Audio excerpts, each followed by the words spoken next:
Hello बच्चों, चलिए प्रश्न पढ़ते हैं। ध्रुवीय रूप में परिवर्तित कीजिए। हमें दिया गया है दो।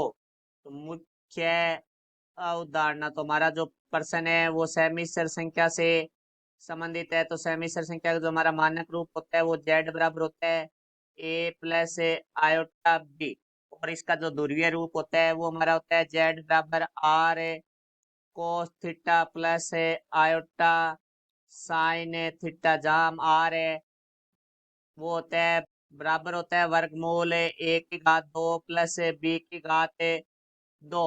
और हमारा जो टेन एल्फा बराबर हमारा होगा मापांक बी बटे ए, जहाँ एल्फा जेड का धनात्मक एक्स एक्स के साथ कोण है। तो देखो भाई, यहाँ से अब हम आर का मान पहले हमारे जो प्रश्न में दिया गया है उसके बारे में बात करते हैं। तो प्रश्न में हमें दिया गया है जेड बराबर है दो प्लस शून्य आयोटा। तो यहाँ से ए का मान है वो दो हो गया और बी का मान है वो हमारा शून्य हो गया। तो यहाँ से आर निकालेंगे, आर बराबर हो जाएगा वर्गमूल ए की घात दो, तो दो की घात दो प्लस बी का मान शून्य, तो शून्य की घात दो। तो यहाँ से आर बराबर आ गया वर्गमूल दो की घात दो चार प्लस शून्य, तो आर बराबर आ गया वर्गमूल चार। तो आर का मान है वो हमारे पास आ चुका है दो।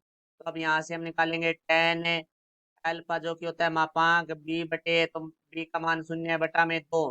तो यहाँ से हमारे पास आ गया टेन अल्फा बराबर है शून्य। तो टेन अल्फा बराबर शून्य है वो हमारा टेन शून्य का मान होगा। तो यहाँ से देखो टेन अल्फा बराबर टेन शून्य है, तो अल्फा बराबर हमारे पास आ गया शून्य। तो यहाँ से जो हमारा कोणांक है, क्योंकि शून्य है तो ये एक्स एक्स पे स्थित होगा, तो ये तो कोणांक है वो हमारा थीटा बराबर है एल्फा होगा। और एल्फा का मान है वो शून्य है, तो थीटा बराबर हो गया हमारा शून्य।